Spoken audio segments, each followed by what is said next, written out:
તો સૌથી પહેલાં મિત્રો તો જય માતાજી, જય શ્રી કૃષ્ણ, સવાર સવારના બધાનો રામ રામ। તો વાત જાણે એમ છે કે આપણે વિડીયો બનાવીએ છીએ અત્યારે યુટ્યુબમાં ઓછા બનાવીએ છીએ, ઇન્સ્ટાગ્રામમાં બનાવીએ છીએ ડેલી। ઇન્સ્ટાગ્રામમાં ડેલી બ્લોગ મૂકીએ છીએ, કોમેડી વિડીયો મૂકીએ છીએ। તો આજુબાજુના ગામના લોકો અને બધા ભાઈબંધો કહે છે કે તમે આ વિડીયો બનાવો છો, તમને પૈસા મળી છે કે કંઈ નહીં, એમને એમ જ બનાવો છો। તો મિત્રો પૈસાની વસ્તુ તો અલગ છે, પણ મેઇન વસ્તુ એ છે કે આપણને જો કદાચ હું અહીંથી બહાર નીકળું ને, બહાર કે તો આજુબાજુના એરિયામાં નીકળું ને, તો એ મને લોકો જોઈ જાય ને, ઓળખી જાય ને, તો એક જ વસ્તુ કે આ તો કે વિડીયો બનાવે છે ને એ ભાઈ આવે છે, વિડીયો બનાવે છે એ ભાઈ છે। એટલે આપણને લોકો આજુબાજુની પબ્લિક ઓળખતી થઈ ગઈ છે એટલે મેઇનલી મોસ્ટ ઓફલી પબ્લિક આપણને ઓળખી જ જાય કે આ તો કંઈક વિડીયો બનાવીએ જ ભાઈ છે, આમ ને તેમ ને। અને બીજી બધું પૈસાની વાત તો પૈસા મળી કે ના મળી, પણ લોકોનો પ્રેમ બહુ મળે છે યાર, ખોટું ના કહેવાય, બહુ એટલે બહુ જ મળે છે ઇન્સ્ટાગ્રામમાં। યુટ્યુબમાં હા, આપણે યુટ્યુબમાં સબસ્ક્રાઈબ હજુ લોકો જોવે એવા થયા નહીં, ચેનલ મોનિટાઇઝેશન નથી, કંઈ એટલું બધું નથી યુટ્યુબમાં, પણ ઇન્સ્ટાગ્રામમાં તો ના કેવું પડે હો, ના ગોઠવે। આપણા ગુજરાતના લોકો તો યાર આમાં તો પબ્લિક વિડીયો બહુ જોવે છે, ભલે ફોલો ઓછા જણા કરી છે, એ પણ કરશે ધીમે ધીમે,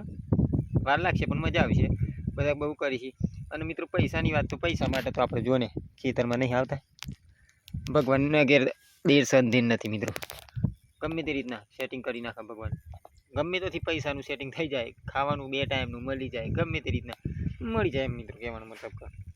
અત્યારે આ ખેતરમાં આવી ગયા હતા, જો વિડીયોનું ના થાય તો આપણે તો નોકરી કરવાની, નોકરીનું ના થાય તો પછી આપણે ખેતરનું કરવાનું, પણ આપણે કંઈ તો કંઈ કામ ધંધો તો કરીએ એમ, એકના ઉપર ડિપેન્ડ નહીં રહેવાનું, મીન્સ કે નોકરી પર ડિપેન્ડ ના રહેવાય, ખેતી પર ડિપેન્ડ ના રહેવાય, કે વિડીયો ઉપર ડિપેન્ડ ના રહેવાય,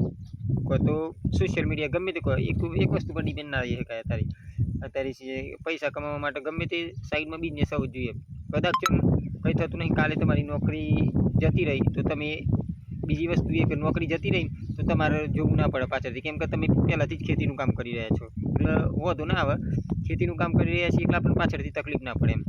અને કદાચ છે ને આપણે ખેતીનું કામ ના કરી રહ્યા હોત ને તો આપણને બહુ તકલીફ આવે, કેમ કે નોકરી પર ડિપેન્ડ હતા આપણે, તો નોકરી જતી રહી એટલે બીજી નોકરીની તપાસ કરીએ, એટલામાં બીજી નોકરીની તપાસ કરતાં કરતાં મહિનો નીકળી જાય, એટલે મહિનો નીકળી જાય ને એટલે પછી એ મહિનામાં આપણે ખોટ પડી જાય, કેમ કે પૈસા એ મહિનાની સેલરી તો આપણે આવીને આવે, એટલે એ મહિનામાં ખોટ પડી જાય ને એના કારણે આપણે આખું તંત્ર બગડી જાય એમ, કે જે રીતના આપણે સેટ કરતા હોય ને એ રીતના ના કરે, અને પહેલી નોકરી કરતાં બીજી નોકરીમાં જઈએ ને એમાં ઘણો ડિફરન્ટ પડી જાય એમ, એક તો સેલરીમાં ડિફરન્ટ પડી જાય, ત્યાંના લોકો, ત્યાંની પબ્લિક, ત્યાંની રહેણી કરણી બધું બહુ ડિફરન્ટ પડી જાય, એટલા માટે કદાચ નોકરીથી કાઢી મળે ને તો આપણે ખેતીમાંથી સગવડ થઈ જાય ને, સગવડ અને ખેતીમાંથી કંઈ ના મળે ને તો આપણે નોકરી તો છે જ છેલ્લે મિત્રો, અને પછી છેલ્લે સાઈડમાં બિઝનેસ આપણે ચાલુ છે તો વિડીયો, તો જો વિડીયો તો ચાલુ જ રાખવાનો મિત્રો, ગમે XYZ મિત્રો, અત્યારે